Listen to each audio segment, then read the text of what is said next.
Hi everyone. Alright, we're going to go for page 2 of Rabbit Fighter here. It looks like there's 4 pages, but actually this is the Instagram version. So I have to put it on a different size like paper, so it'll post to Instagram. I don't have Patreon set up because I don't have really enough engagement yet. We're working on that. You know, one of these days we'll get there. You can see I added a couple more details. I was going pretty fast on this first page. But I think what we'll do is maybe we'll slow down on the second page as we get into it. This will likely take a bit longer because it's multiple panels. There's 3 of them. Panel 1. Panel 2 is kind of a distance shot. And we got another 2 shot. We got these two shots. That should be pretty easy. The way I like to start it out, let's give it some layer. I'll do panel borders on their own layer.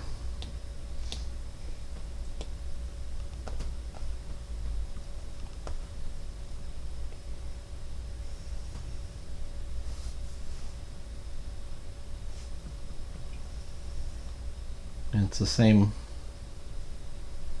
layer with the margins.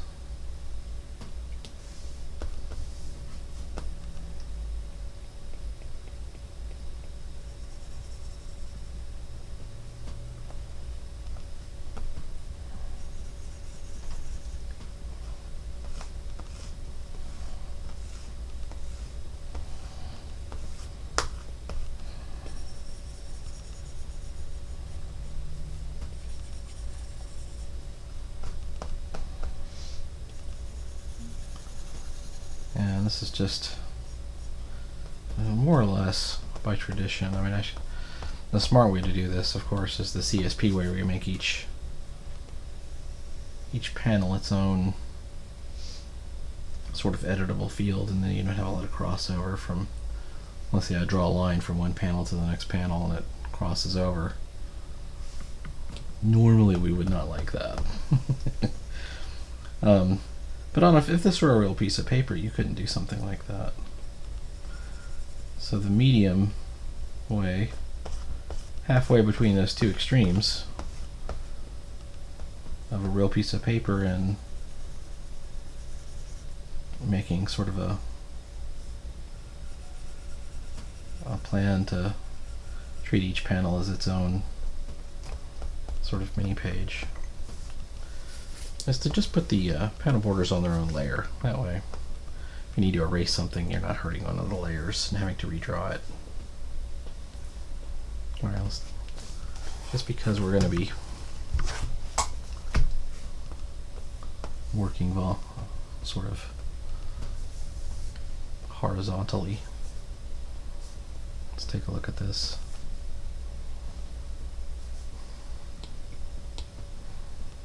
Helsinki ink on the right layer. We want to go close. Am I on the right one? I am. Okay.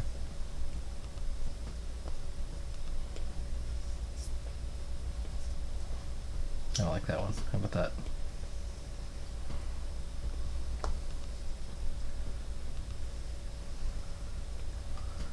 I'll try and make this one less fast than I did the other one.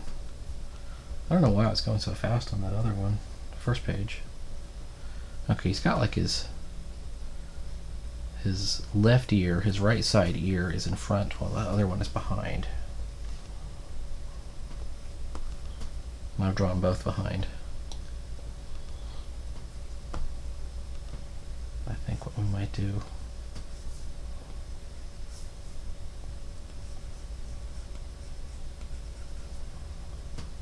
bring this one back out front. Not at all hard to do. I can tell I'm going a little bit thick on the lines on our contours here.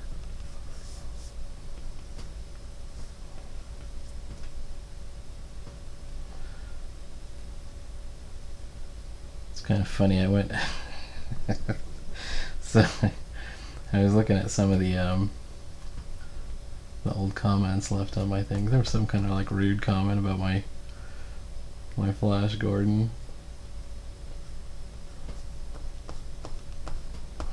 I don't know. I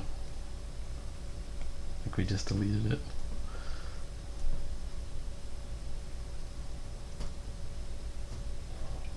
Alright, here we go. Well, I think I've gone a little bit lazy here, so let's just try and get a little better.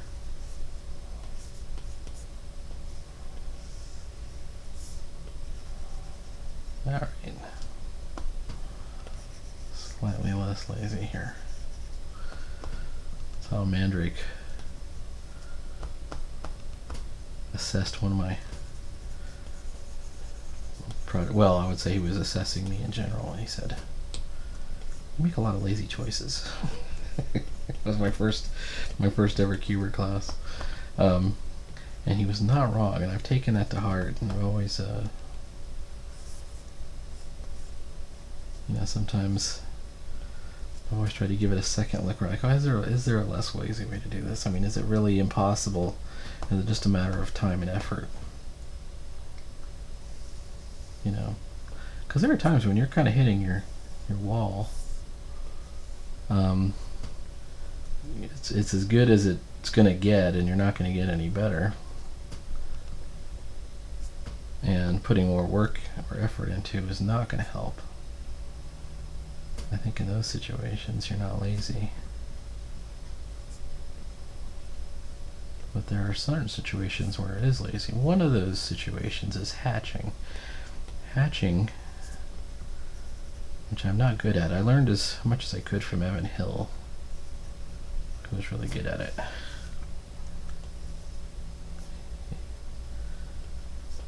He had me do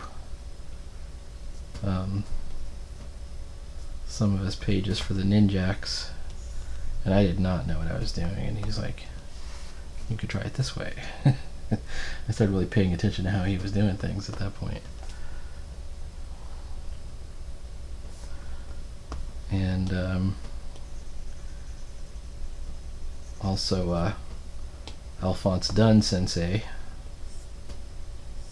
he makes the point is you're really only choosing a couple of different directions.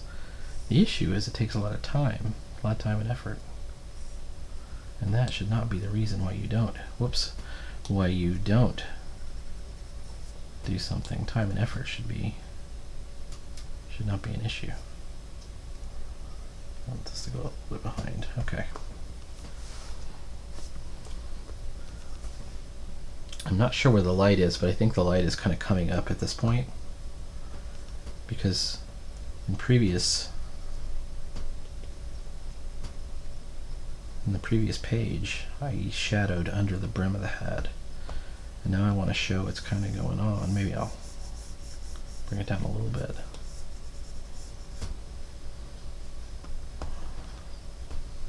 These eyes are not on the same plane, but they're actually not supposed to be. I guess I could move it a little higher, maybe just a little.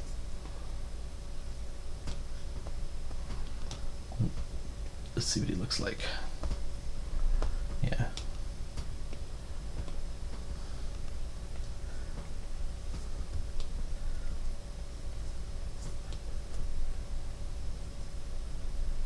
Rabbit Fighter is a brawler. It's kind of the mandate that he gets beat up in every comic.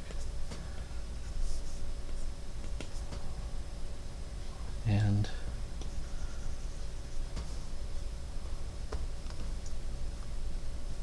but he somehow makes it through.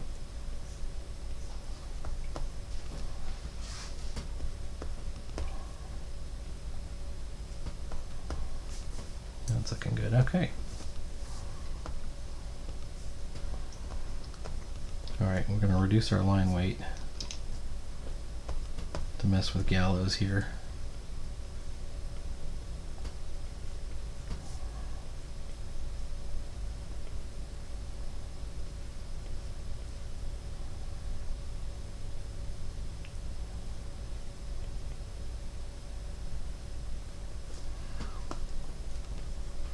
I think in the pencil I got the chin wrong. That's okay, we fixed it. So this is part of his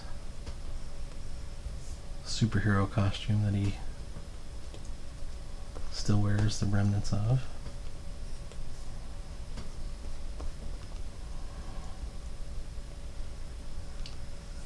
And then once again, the logistical nightmare of the cowboy hat. What a shape. Okay. This is a perspective problem because I've got him almost at a dead profile. But I had the binoculars going in more towards the viewer. So I think I need to do that again. Hang on.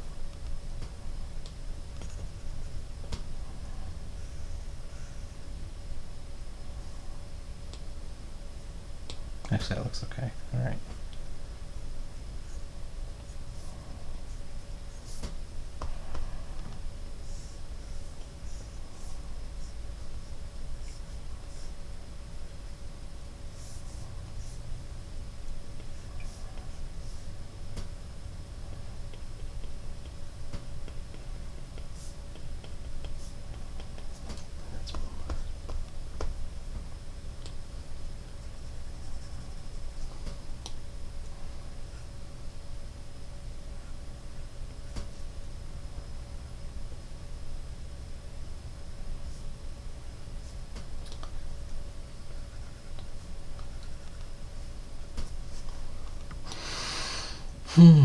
Fingers coming over the top of this. Should probably not be seen because there's a ridge underneath the binoculars. All right.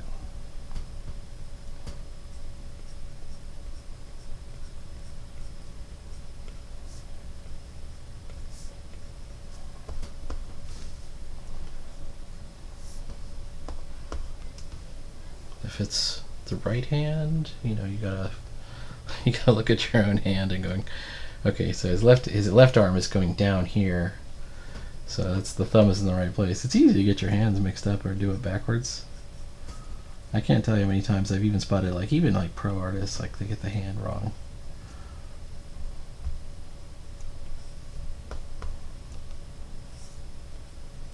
They just somehow got it mixed up or got the foot behind. Even the great Jack Kirby.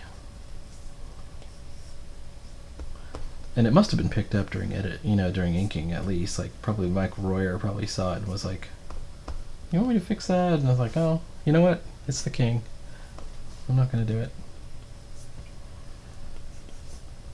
Alright, I gotta figure out how to make this more like clothing. So he's not wearing a superhero costume now. He's wearing a regular shirt. Well, a cowboy shirt.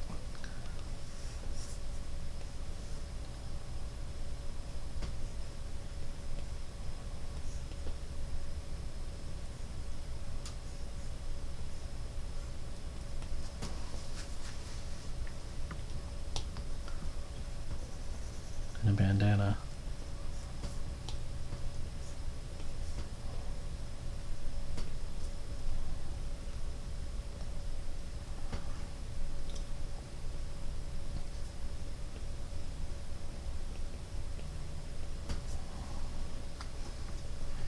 I believe there's ear holes in the original Gallows mask. Gallows actually is taken from a public domain character called the Hangman, who originally appeared in Archie comics. He was the brother of the Comet. And at least in his public domain appearances, he didn't have any superpowers. He was just, he had a costume. I'll also say that. He had a costume, and he ran around fighting crime.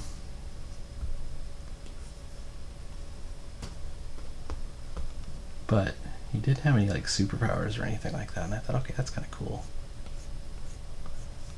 And I think his initial deal was kind of like, I've got to avenge my brother, the Comet, who actually did have powers from a meteor or something. I'm not sure I got this hat right. I'm really gonna have to look at it without my pencil lines.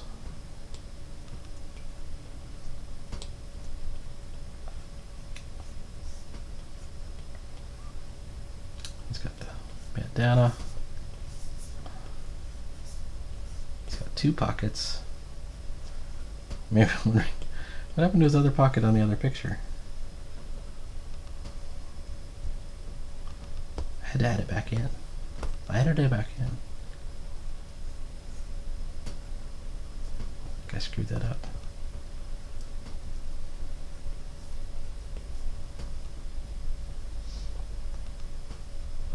And just because you did something on video doesn't mean you can't go back and fix it, right? As far as I know. There's no law.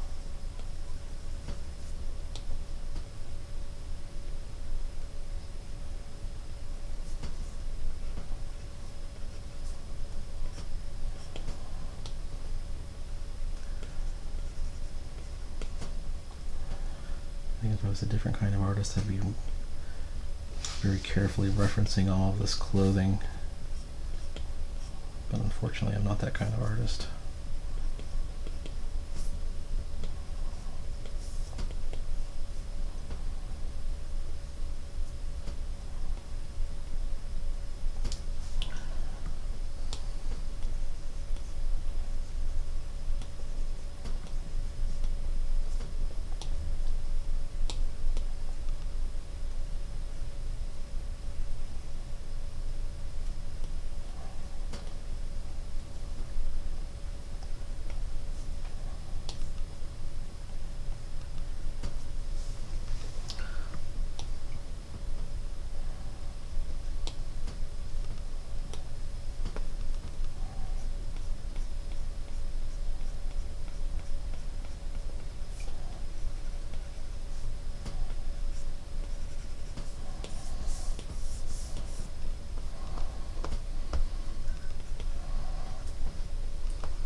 Now let's say that the light is coming up this way,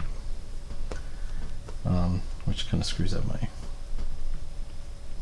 binoculars. But because these binoculars are black, I think we can still get away with hatching them.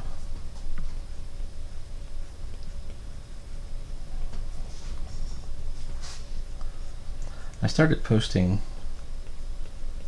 full comics. I say full comics.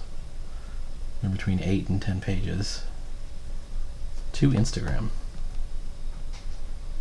with the idea that, you know, why Instagram instead of Webtoon or Tapas or something like that. And the reason is you get a built-in audience, right?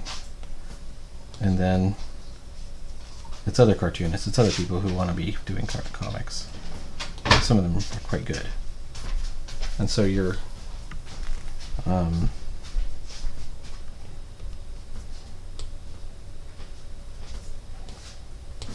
you know, you're guaranteed pretty much you're gonna get views from other cartoonists. They want to see where they are in comparison to you.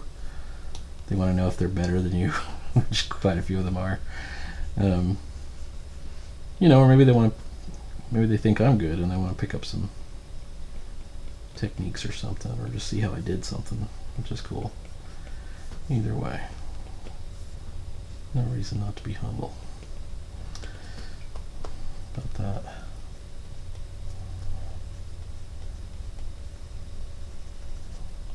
Maybe it's side light.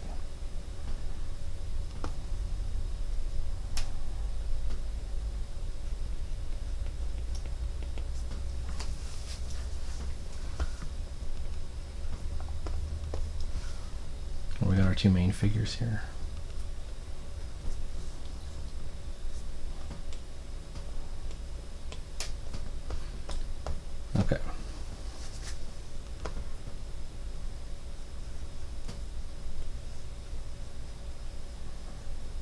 far as where they are, they're still on the cliff's edge. I think there's still a sign. I don't know if I'm going to put the sign in.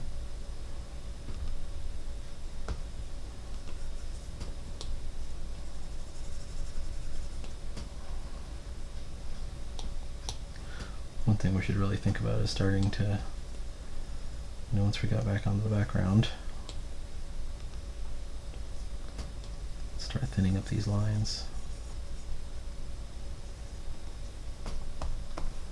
We're so close, if only we had a way to fly there.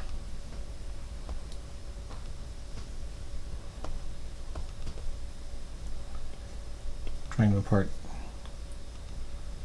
enough new information about, this is where they're going to cross. Maybe this is the closest possible point, maybe implying it without actually saying it.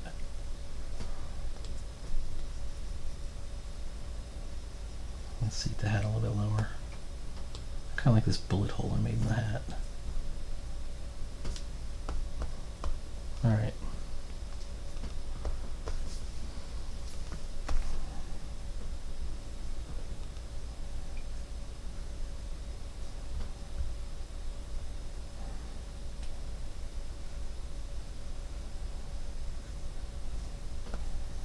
See, there's our old dead end sign.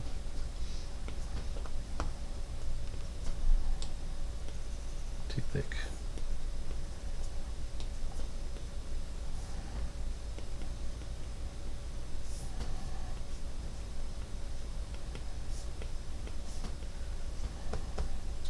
And there's grass growing over the side.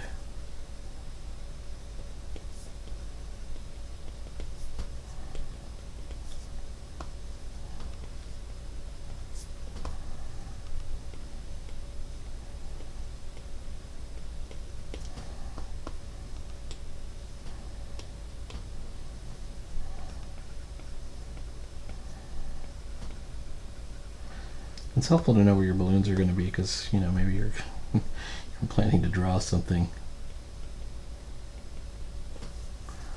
and you realize, oh no, I don't have to put that much effort into that because it's going to get covered up anyways. In this case, we got a lot, writing on these two profiles. These a pair of matched two shots like this. These two shots are supposed to be parallels, right? These two. And then we draw it. We're going to move out and move back in.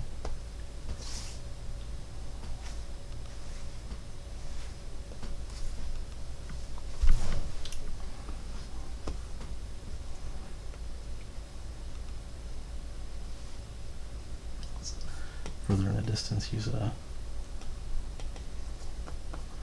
thinner. Alright. Maybe similar to that maelstrom. Remember the maelstrom? Let's put it on a different layer just for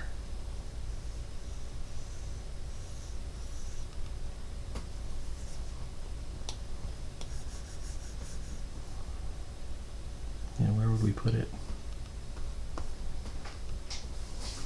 I think it's higher up, so I don't even think we need it. So let's just delete it.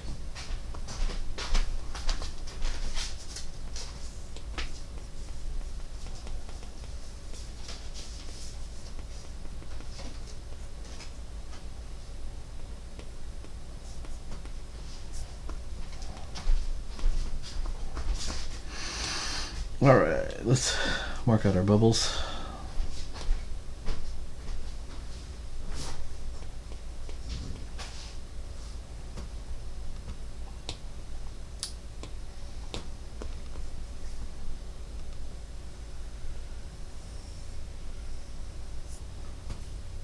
If you're wondering what Rabbit Fighter's name is, it's Rabbit. Last name Fighter, government name Rabbit Fighter. So I didn't like that. Let's do it again.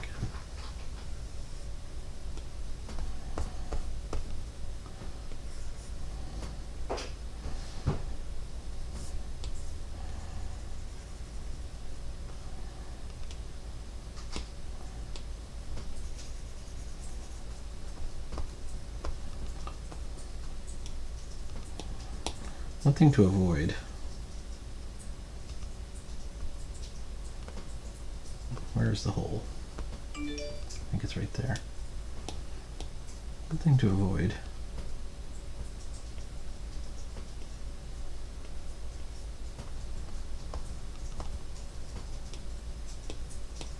Well, that's my train of thought. There we go. Oh, one thing to avoid is to have a conversation with more than one exchange. This is a personal philosophy, but I didn't think about this in my early comics, and so I had often, multiple exchanges in the same panel. Until I read, I think, oh shit, I think it was a bit of that Eisner-Miller discussion.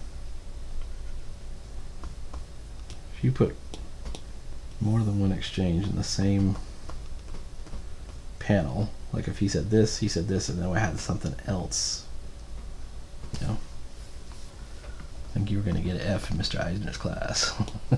He didn't like that. Am I in the bubble still? Alright, well, let's go back out the bubbles. Get back to ink. Alright, get back to the other brush.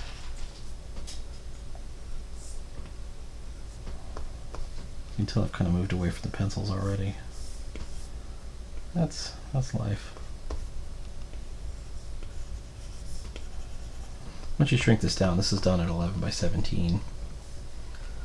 It'll look a little bit better. It should have a little bit thicker. There we go.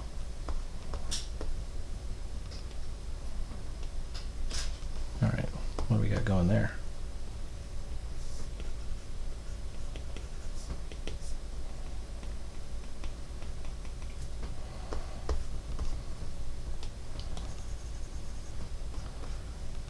Alright, we know the ears. This is the underside of the ear on this side.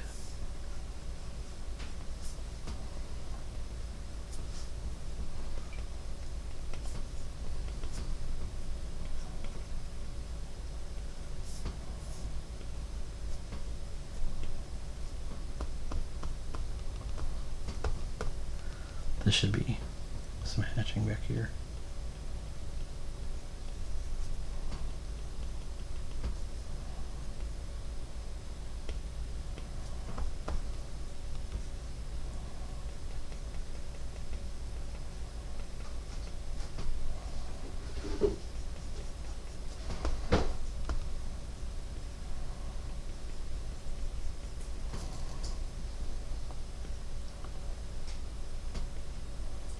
A little bit of shadow under the pocket flap. Alright, that's actually better than I thought I would get. We still want to have some crumbling.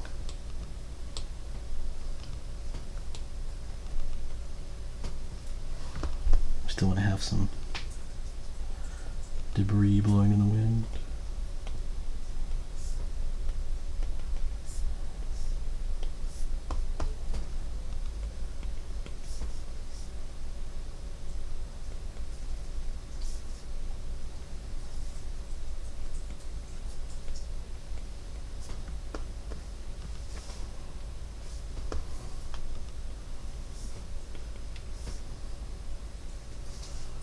Also, the wrinkliness of the clothes should kind of determine, well, actually the materials in the clothes should kind of determine. So I'm thinking of this poncho as being like a stiff wool, woven wool.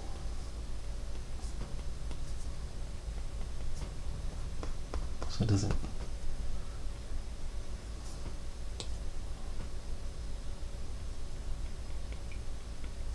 see actually how gory that eye is. There we go.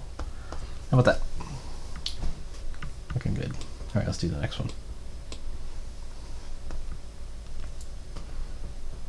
Alright, here we've drawn way back.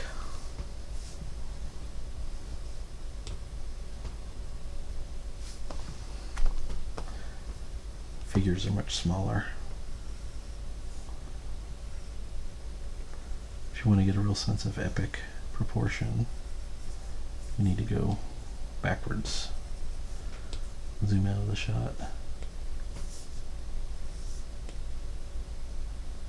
That's his good eye. Is that his good eye?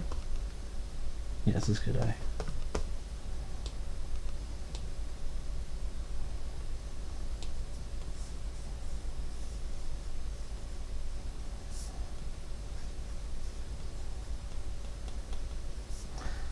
I think I need to really reduce my...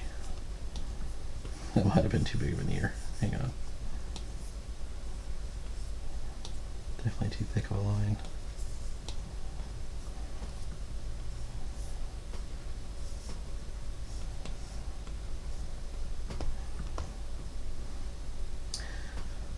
His walk is looking a little stiff, but I don't know how to fix that just yet. I'm just going to have to leave it like it is for right now.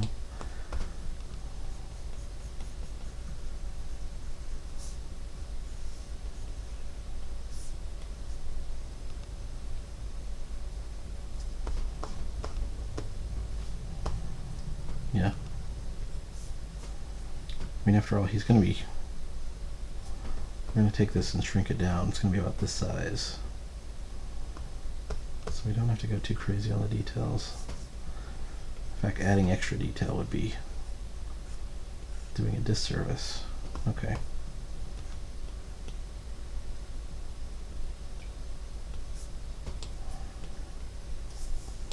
Like if we went in and started hatching all the lines on his thumb.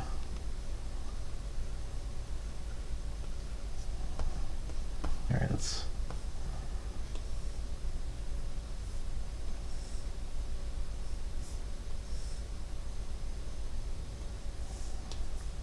He's got the rifle.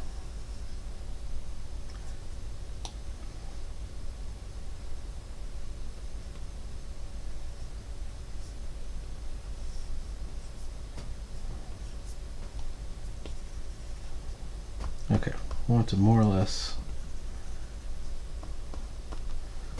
match the rifle in the first shot and the master shot. And it's kind of got this sort of hunting rifle thing going on.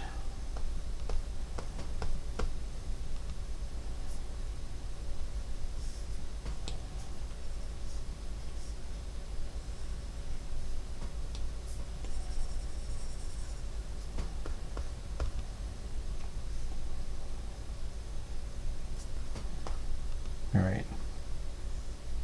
If it's his right arm back, then that's his left foot forward.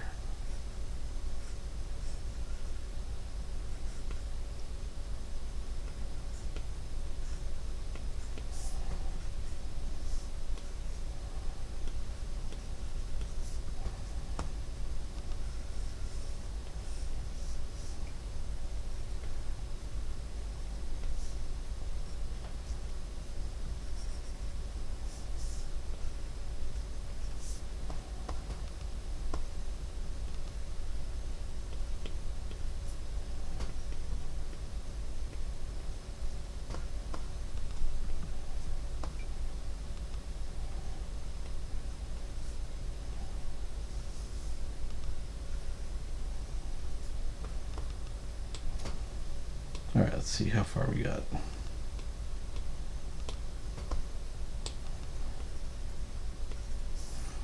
I already broke one of my cardinal rules here because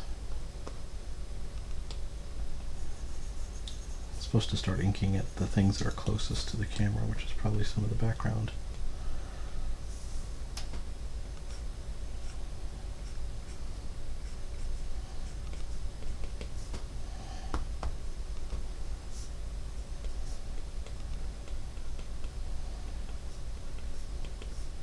Definitely the inside of this is going to be shadowed or shaded.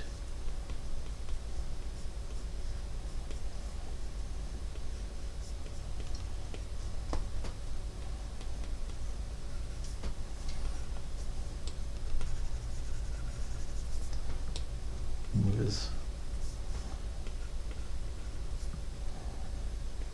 footsies right there.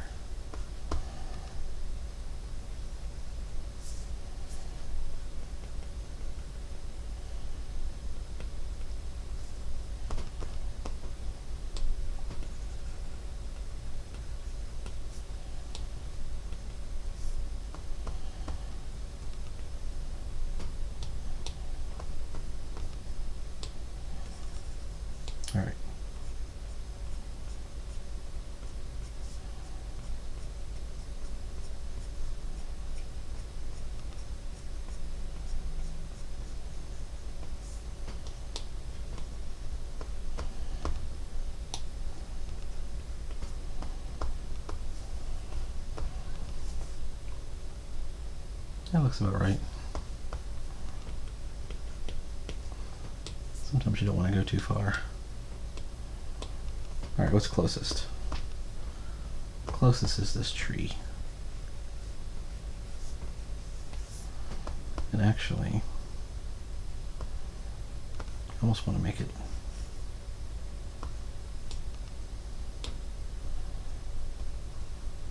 well, let's ink it first.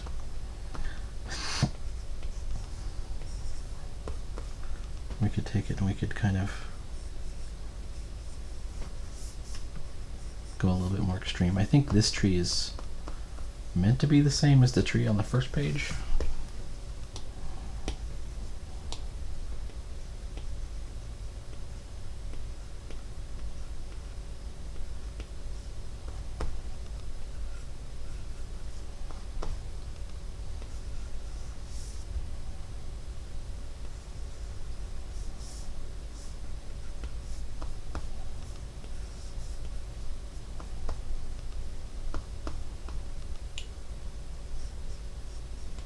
I better be using the right brush. I am. Okay, good.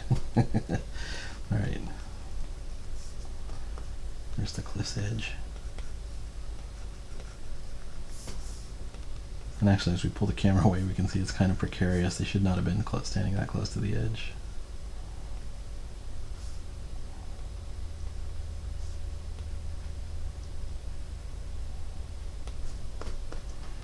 And don't think I have enough room for the maelstrom again. Oh, there's our sign. Okay.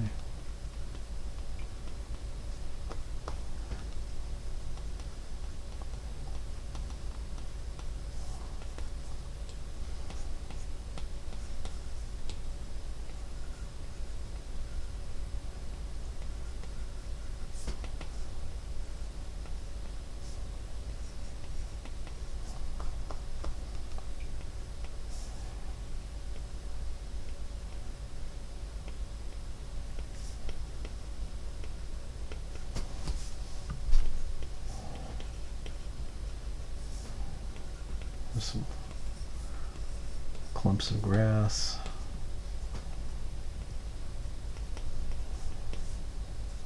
Actually, since our camera's up, then the contour lines of the tree should curve slightly that way.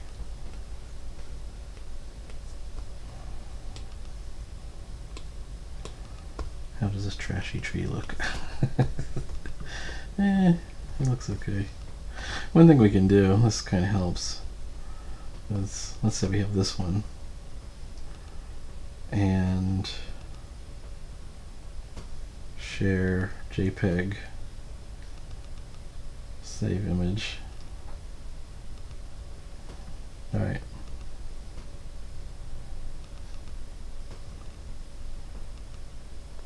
Another cool thing about Procreate is having a reference image.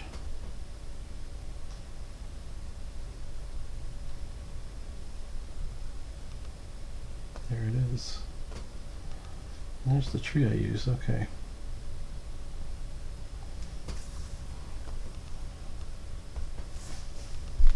Okay.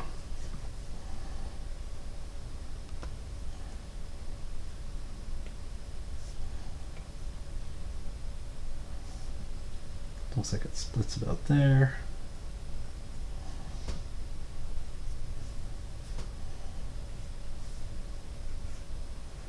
Obviously, we're not going to make it look the same, but you know, if you're designing a tree, you can make it look kind of similar.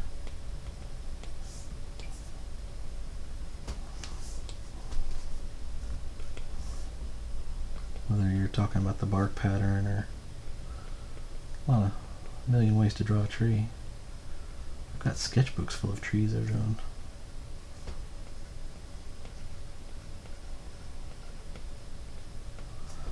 This one's a bit further away, so we can get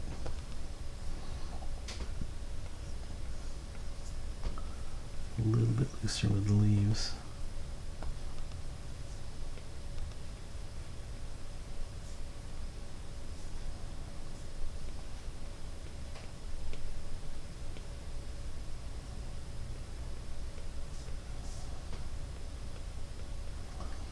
I'll give you an example of laziness. Like a lazy choice would be to I'll copy paste the tree or something weird like that. And you know, it's totally at a different angle and different size, different, you know, different thing. But you know, if you're at the point where you're just trying to copy paste elements in, you're not in a good spot. This falls under something some of my teachers would have said: low effort. Don't be low effort.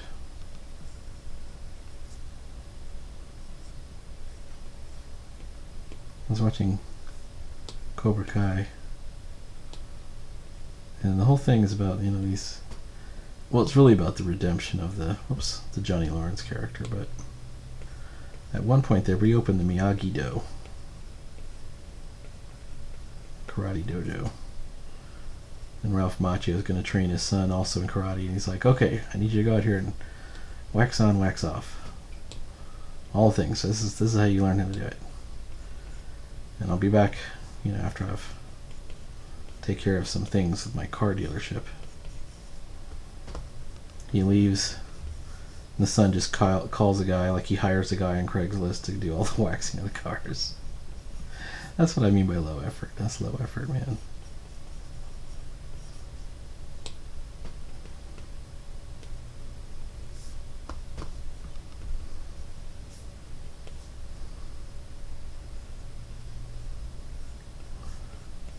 And I think comic art is like that too. You cannot outsource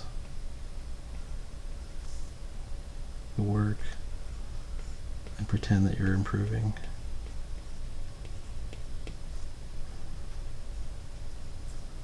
Whether it's copy pasting, let's say a gun, like I could have probably taken this gun and copy pasted it. I'm not against copy pasting a version of it so that I could look at it, which is what I'm doing here. I'm kind of like, I need to look at the reference.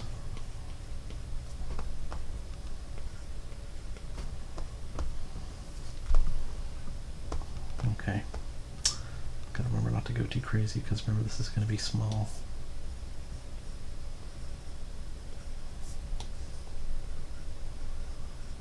It is not of primary importance in the image either. So it has to look credible, but not distracting. So it's kind of these things, it's, you got to make it look good enough, but not too good. Like, we don't want all the attention going towards this tree.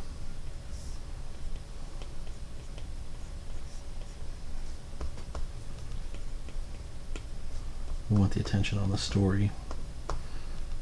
Ironically, you don't even really, people disagree with this, but they're stupid. You don't even really want them to pay attention to the art that much. The art should just facilitate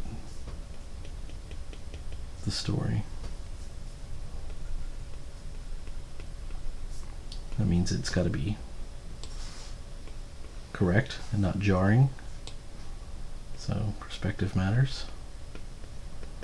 That means establishing shots matter. And it has to be visually interesting. It doesn't have to be any particular style. Like, you can have cartoony style, or more of the modern, I don't know what they even call the current style, sort of photo cinematic, I guess. It does not matter. You don't want it to distract. And I think we fall into the sort of trap where people say, well, it's the art, it's the only thing that matters. And then you have the opposite trap. The art doesn't matter at all, so I'll just put trash. Because you're fucking stupid. Alright. It does matter. But not in the way you think. Visually interesting. Facilitating storytelling. Well, that's what I learned from some of my teachers anyways. No. Do I claim that I am good at all that? No, not really. I'm still learning. I am on, oh, I could look at my spreadsheet. I'm on 630 pages, 640 pages almost.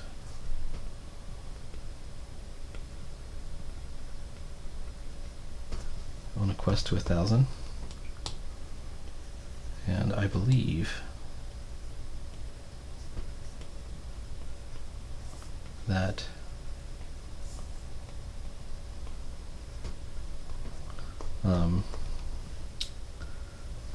by the time I hit 1,000, I'll be really good. And I have to embark on my quest for my next 1,000. Alright, let's just see what it looks like.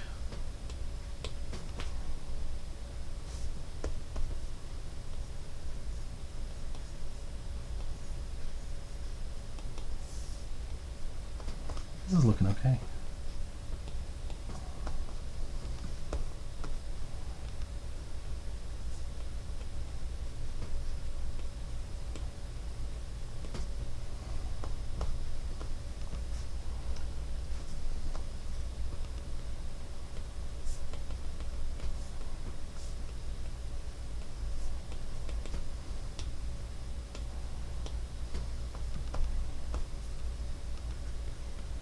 Saw some interesting discussions on Purchase Channel about who are the comics really for.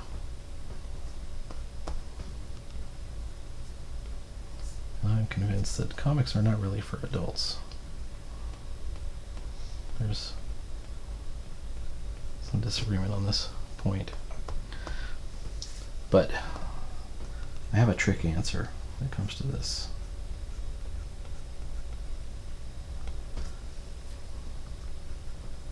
We used to have this marketing phrase you would see every once in a while.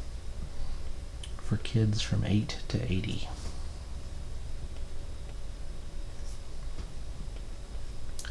And that's what I think comics are for. Essentially, I think comics are for kids, but also adults can enjoy them too. I tried to make the point that, you know, back in the day, the same people who bought Superman would also read, you know, Karl Barks's Donald Duck and Uncle Scrooge stories. And they did. I know this for a fact.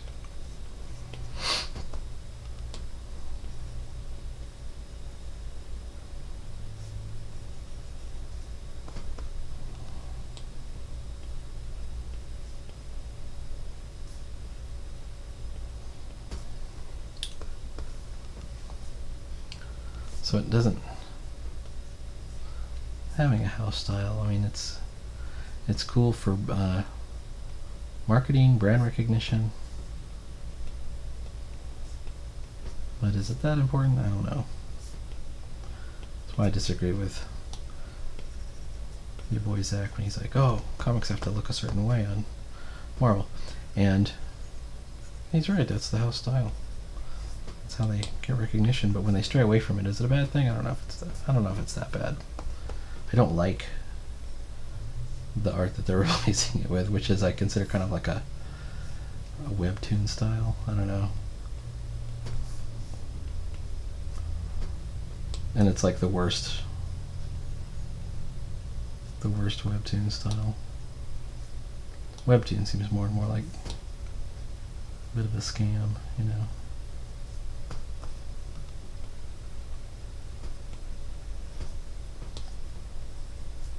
There we go. Alright, we got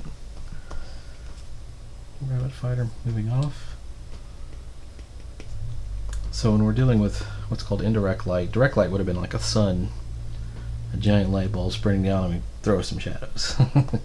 We have indirect light, we have just lighting. We know that the scene is lit from somewhere. And perhaps the sun, but further away.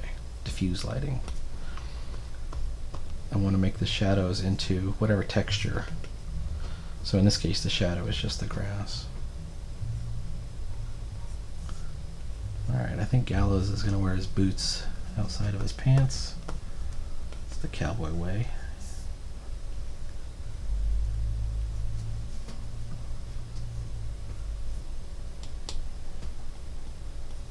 That line is way too thick.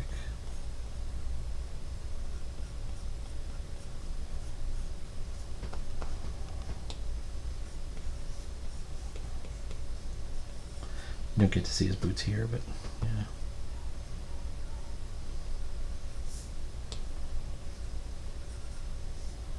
Made him too high.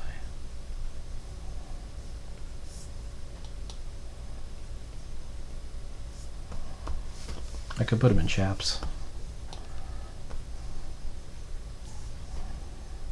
Alright, he's got the 2 belts we've established.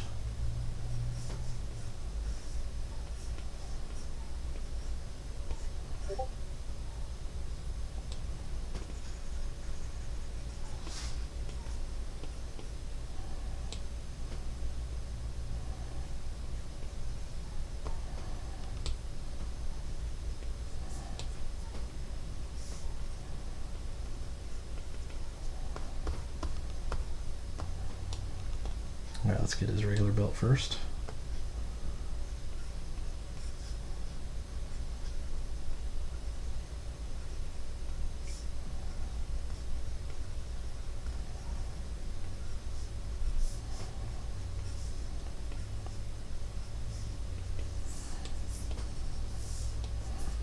Let's see if we can get the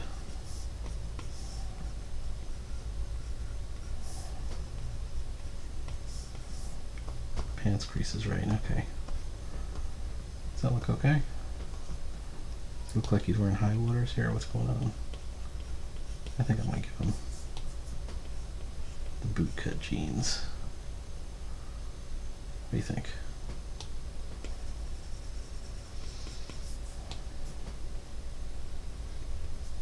Yeah, I think that might be actually a little bit more credible. We unbloused those boots. As we used to say in the army. Alright.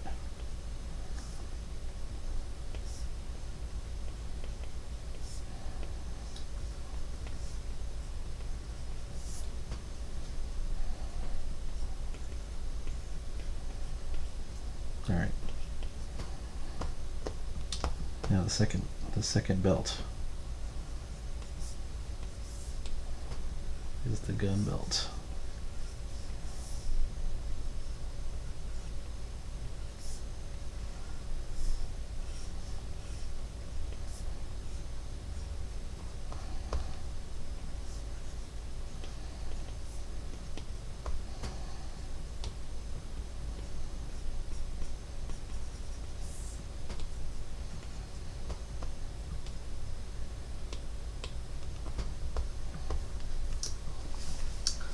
That's looking pretty good. I gotta draw some floating islands out this way and some debris up here.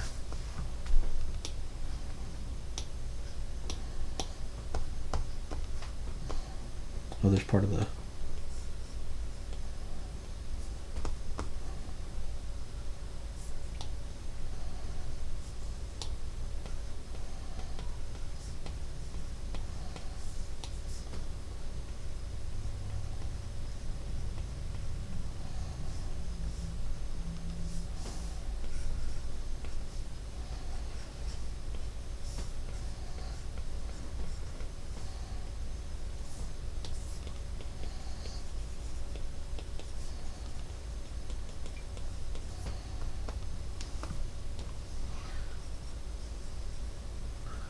I might have done that a bit fast. I should have slowed down.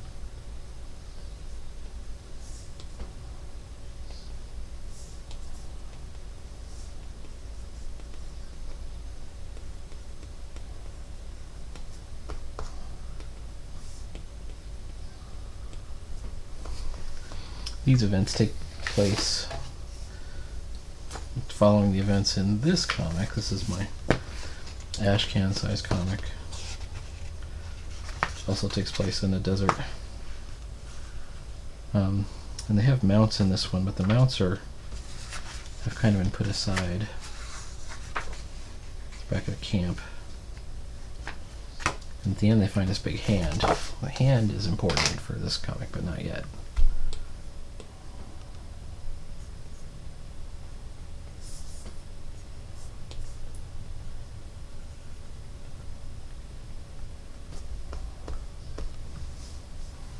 Alright, let's see if we can get the rest of his shape in there.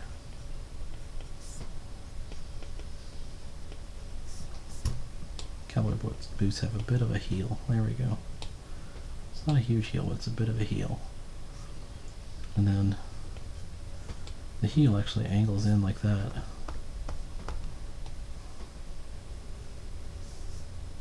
I am a cowboy boot aficionado, that's how I know. Alright. Alright, and we know he's got gauntlets on. And he's carrying a rope. Or a lasso.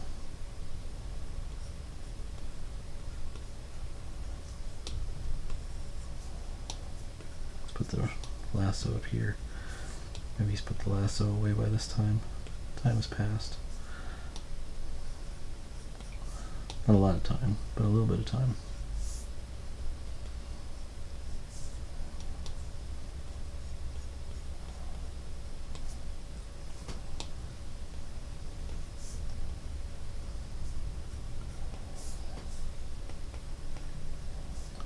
They've walked away from the edge. And we know he's put it away because he's got the binoculars out, so actually he should have his binoculars in his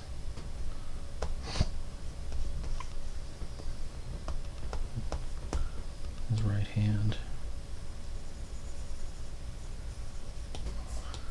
So let's put these binoculars in there.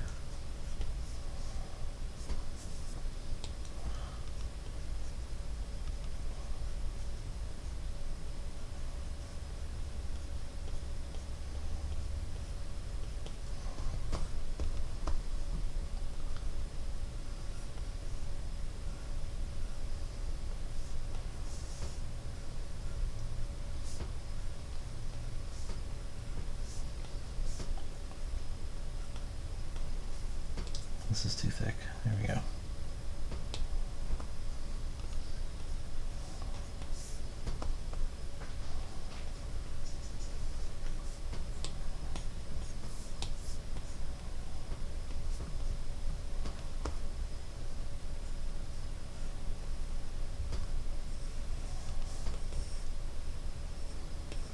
This is probably a good tactic. Rather than agonize over the shape of the cowboy hat, I just drew the shape, the silhouette, and then hopefully I can figure it out from there. I know that it'll overlay the eye line probably just a little bit.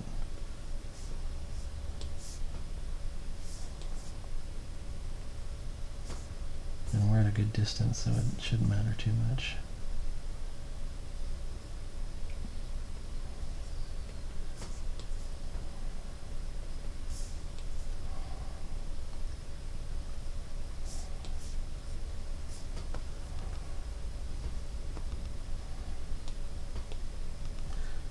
I think I did screw up here, but he's got it's a round topped cowboy hat rather than a flat one.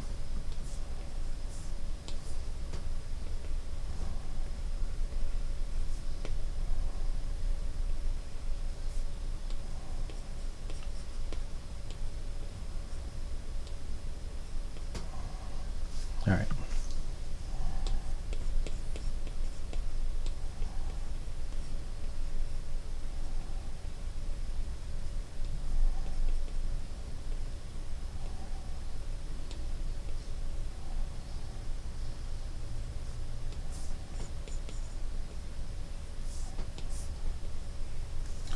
Kind of funny. I pay attention to what all the other comic guys are doing, and a lot of them are doing westerns. Westerns are, you know, we say it's not a very popular medium, but I noticed a couple of people doing them. There's Six Gun Gorilla. I mean, it's usually with a twist. Six Gun Gorilla, Bass Reeves.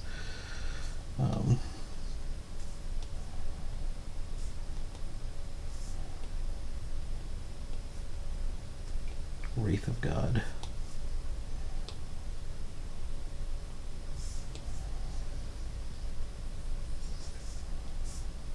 Yeah. I don't need to go too much in deep depth for this guy's face.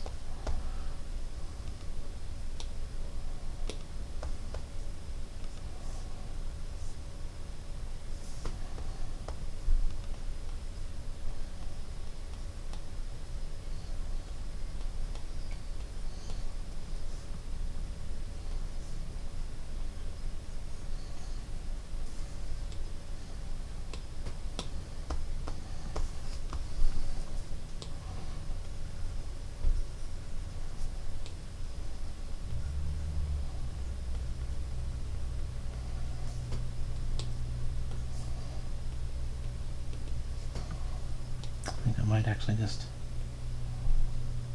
black it out when in doubt. Alright, he should still have his ropes though.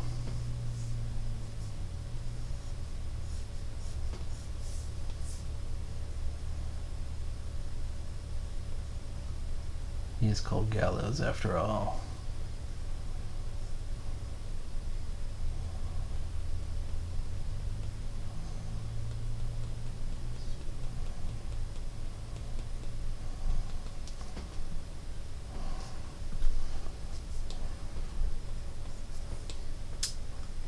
Two weapons you're not seeing.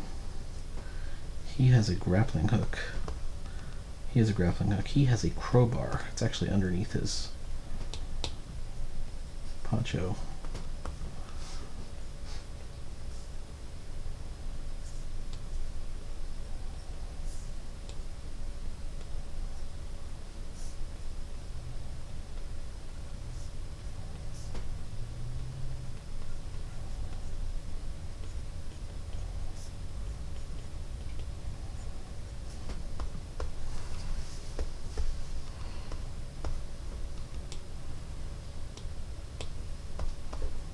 Alright. So there's these floating islands. Oh wait, you know what we're missing? That end sign.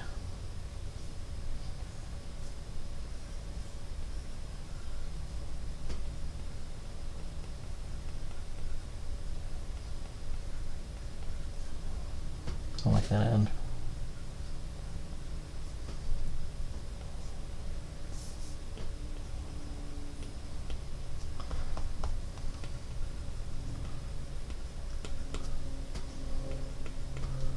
Remember, instead of using cast shadows, we're using texture.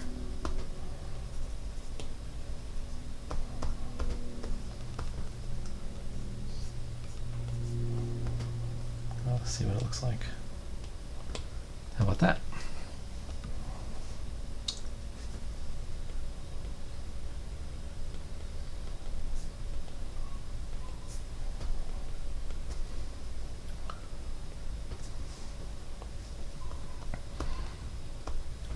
Let's get some of those islands.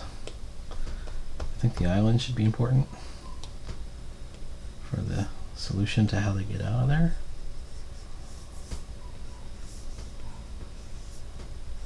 The most important thing for how they're going to get out is going to be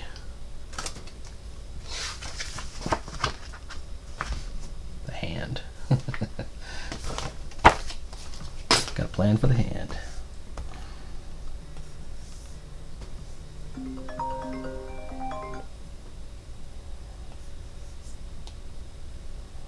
Black. Where's black?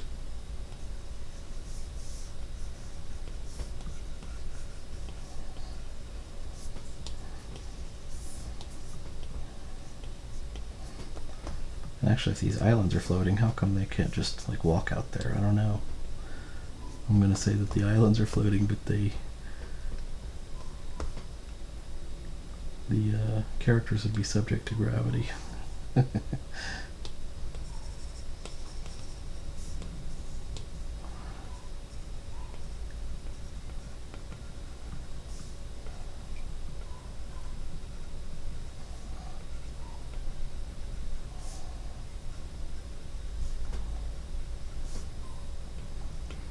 And even the floating islands are starting to disintegrate.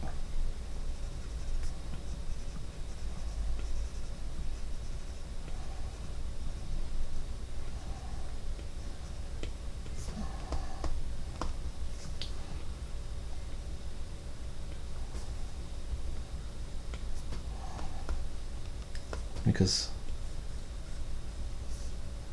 what it represents is the collapse of the dimension into nothingness. Alright, let's try and get some grass on this one.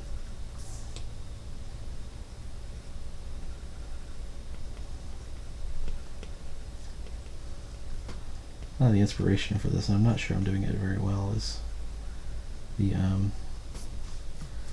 Phantom Zone from Fantastic Four.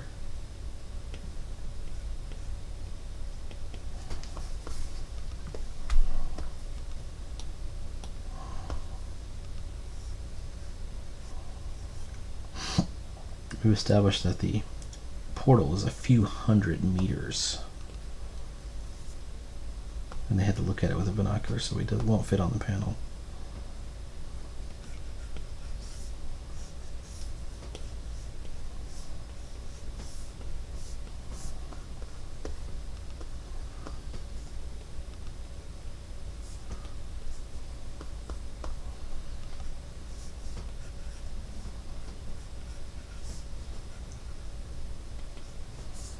All right.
I almost want to do like some effects from the coming in from the other side as it sort of darkens.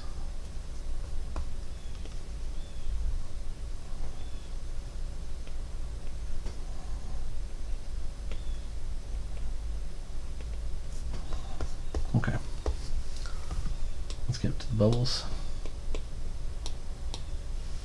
And we're at an hour, so I'm going to stop. We'll do the next panel later. Mind the bubbles.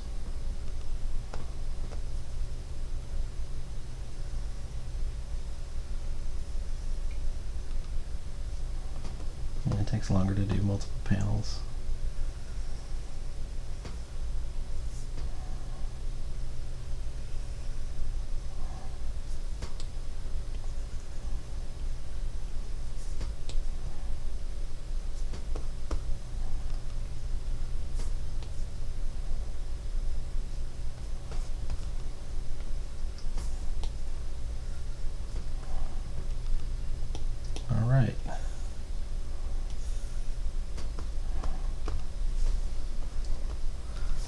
That's what we got going on for right now. I still got one panel to go. Let's bring back the pencil layer. This is meant to be a parallel two-shot that focuses on Gallows for a second. You see like the hand on the shoulder, supportive hand on the shoulder from Rabbit Fighter. Talks about the Van Ruin's portal controller getting destroyed, which happened back in 9-Volt Anthology number 1, now out of print. Anyway. Alright, see you next time. Next time we'll finish up that last panel. Maybe we'll get a start on page 3. Maybe you'll get a chance to see me try and pencil page 4. Maybe 4 and 5. I don't know. How talkative can you be when you're drawing? Alright. Thanks for watching. Please like, follow, and subscribe.